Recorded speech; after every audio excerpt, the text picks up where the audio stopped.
Hey guys, this is Carrie Fawn, and I am here today with two just, oh, hold on. Okay. Two amazing ladies. We're starting off really well, right? Okay, so Sorry, my phone's dying.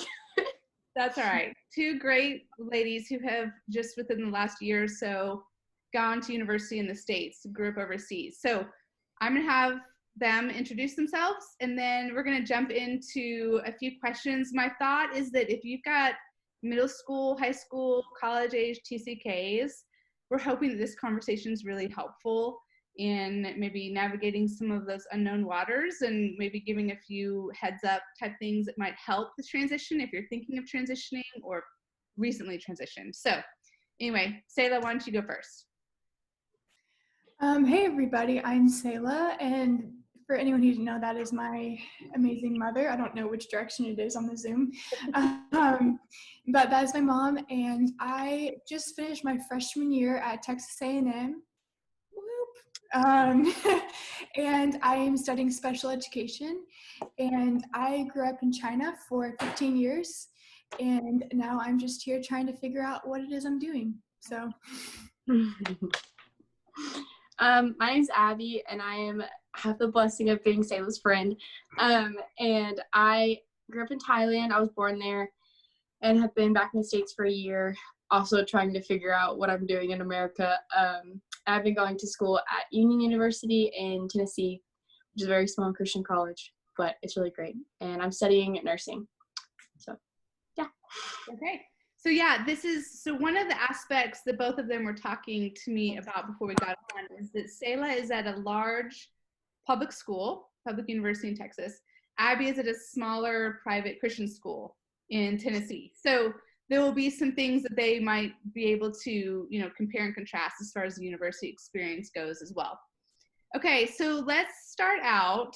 Talk me through kind of some of your initial culture shock moments. Say that you have a really great story about the post office and coins that I thought might be appropriate to tell here.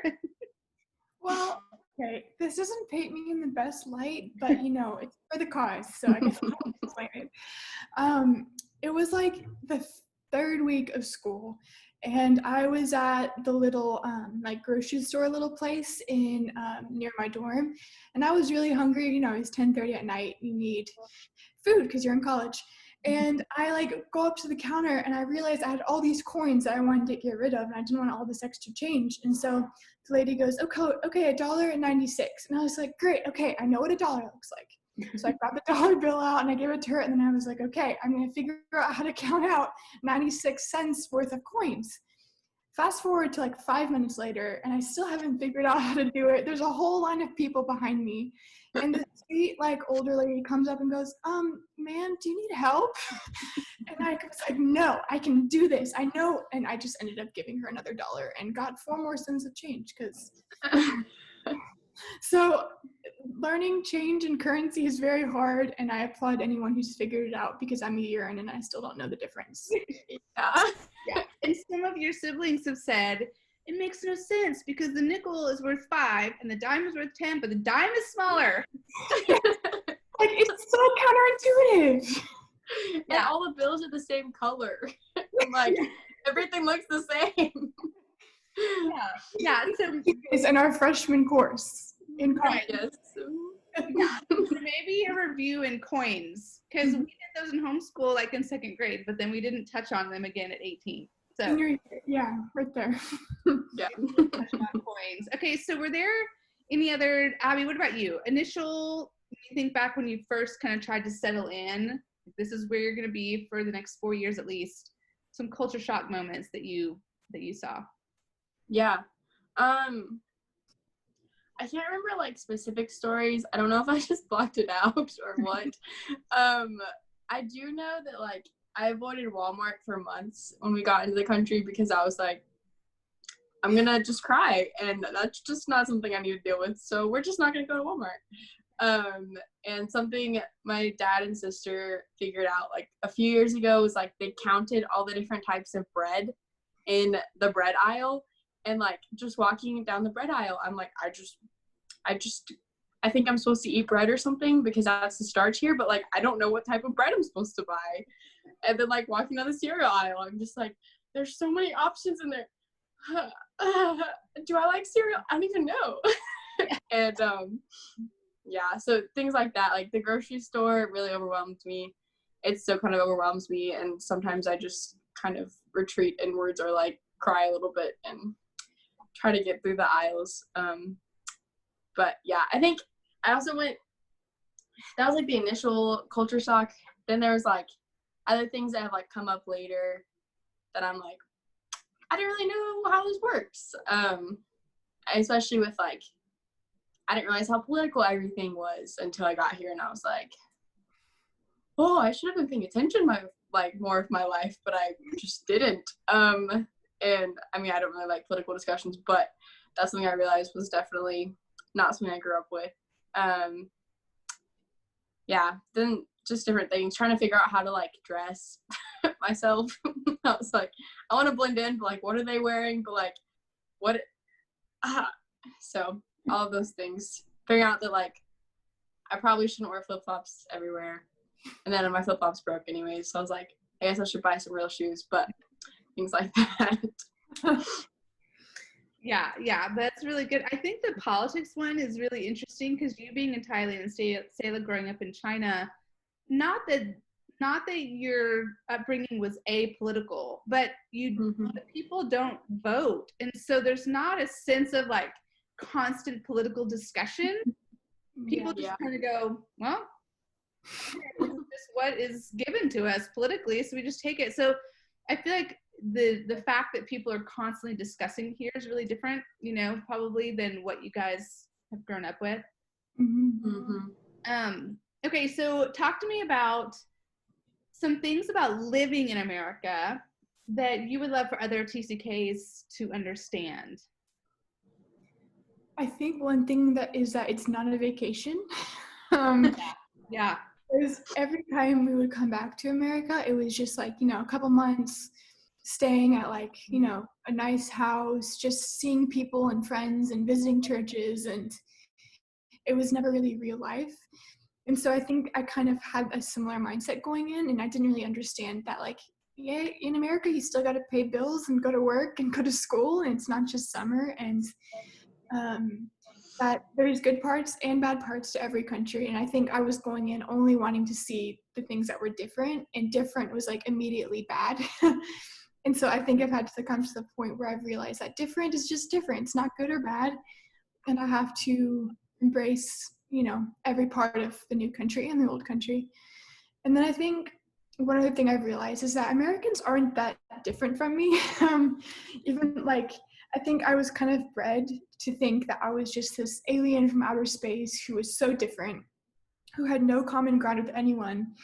And I was expecting to feel like such an outsider. And while there have been moments where I felt like that, I can find common ground with most people. And like after a while, the people that are close to me, they kind of just get over it. And I'm just kind of like, okay, well, that's like a weird little fact about her, but then let's just move on, And where you grow up doesn't define everything about you. You still have hobbies and interests and passions. And so I guess just I've learned that it's not as scary as I thought it would be living here, because people here aren't like monsters, So.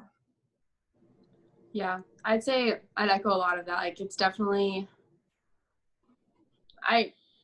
finding friends wasn't as hard as I thought it would be. Part of it going into college is like the benefit of everyone's looking for friends, and for anyone going into college, that's really true. Like, everyone wants friends, everyone's from different places and like has different contexts for different things. I think entering into a community like high school that's already there would be pretty difficult because like, they already have their friend groups, and even where I was, high school was still high school, and there was still drama, and it still was not great. There were still good things, but I think entering into a new country with high school drama as well, or middle school drama, whatever that looks like, is definitely an added twist to the whole, just everything. But there was things like that I learned to do adapting to other cultures that like I can still do in the States, where it's like in Thailand, if someone said something that I understand, I would just like smile and say yes, or like kind of laugh along with them.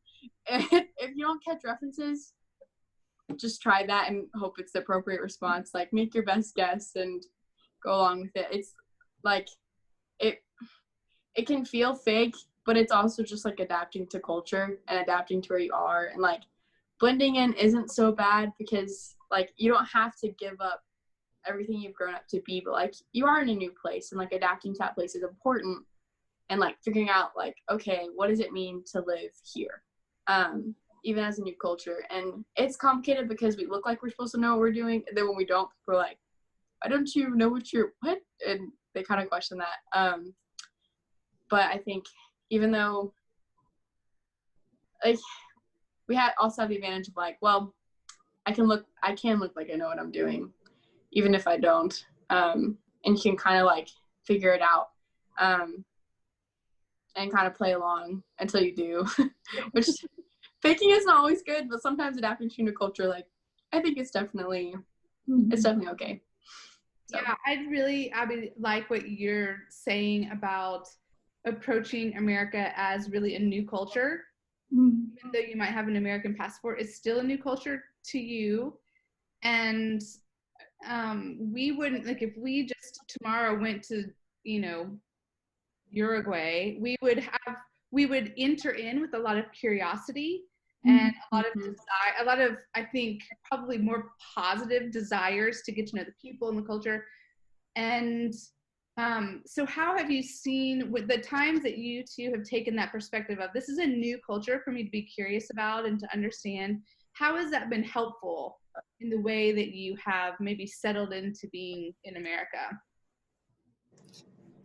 I think when you look at America kind of like an unreached people group, maybe not unreached, maybe semi-reached people group, it really helps you love them a lot more and not carry that bitterness maybe from bad experiences or wrong expectations. And when I think to growing up, whenever we would have teams from America come in, what like separated a good team from a bad team was the bad teams. All they did was complain. All they did was talk about, oh, I wish I was in America, or I want McDonald's when it's day 2, and the good teams were the ones that just fully embraced and submerged themselves to wherever they are, and they interacted with people, and they learned words, and they tried foods they hadn't had before. So I think I've realized that I want to be a one-person team to America like I would have wanted in China.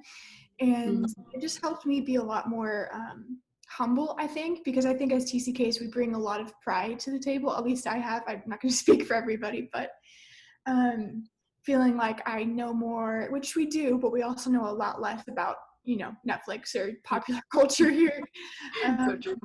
So bringing humility to the table and realizing that we have a lot to learn. And in that process of learning, we can also share what we know with other people. And people are a lot less receptive to prideful people, shockingly. So, I think just bringing humility to the table and loving people like Jesus would love people, just like we would if we were moving, to Uruguay or something like that.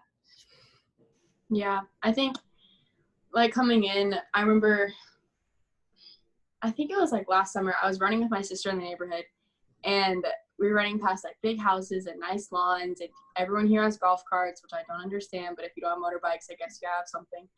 And like just, half of everyone has a pool, and like all of these big trucks, which I also thought were a joke, but it's the South and it's not a joke. I was like, what? And I was very judgmental, because I was like, they're so comfortable, and like they're just packaged into their little homes and so far away from people. And like my sister challenged me. She was like, you don't know what their lives are like. You don't know what they do. You don't know, like, they could really be loving Jesus and loving people around them, based on like just in their circles. And like he could have placed them in a unique spot, and like they have this house in this nice neighborhood, but that's okay. And I think I definitely had a lot of pride of like, I probably wouldn't have said it, but like, well, they're not real Christians because they're not willing to go overseas, which is not fair.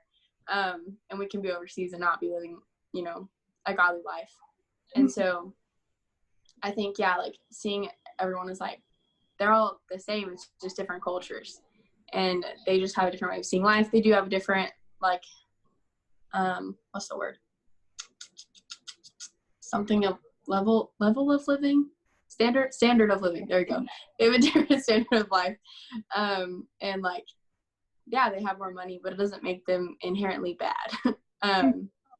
And a lot of them want to bless people, especially in the South. They'll give you food just like your Thai grandma will, like, Yeah. or your Chinese, like they'll still make sure you go home full. And so a lot of those things, I think, yeah, seeing those people just in different spots really helped, like, give grace and, like, take down barriers where it's like, they need Jesus, I need Jesus, we all need Jesus, and not everyone wants to hear that. So, like, I think another thing off of that, like, when I was overseas, like, I knew how to talk to someone about Jesus. Or, like, in Thailand, obviously, I had more freedom to do that. But, like, in the States, like, someone on the street, I don't know how to evangelize because I know they're just like, oh, yeah, I know Jesus. Like, but do you? But, like, I don't know if you do. Like, Yeah. So I think that was something, too, that, like, kind of set me for a loop. Was like, okay, I want to, like, share the gospel, but, like, how do I do that if they don't see a need? And that's a whole nother conversation, but definitely something that kind of hit me in the face where I was like, I don't know how to share Christ here. So Yeah. I think that's really good, like, should make all of us who have moved from overseas somewhere just pause. And I think it's looping back around to the whole idea of approaching America really humbly. And I think you're right. It's super easy to look around and go, they don't even have a passport. We like use our passport to go get the mail. Constantly using our passport. And so it's very easy, I think, to look down on people who haven't traveled. And but as you guys have both echoed, they have needs and they have ministries we might not know about. They have lives that we might not know about, and we just have to slow down and realize that there's different metrics in which we can get to know people. Like, travel experience is not the only metric, you know. I hope not. Yeah.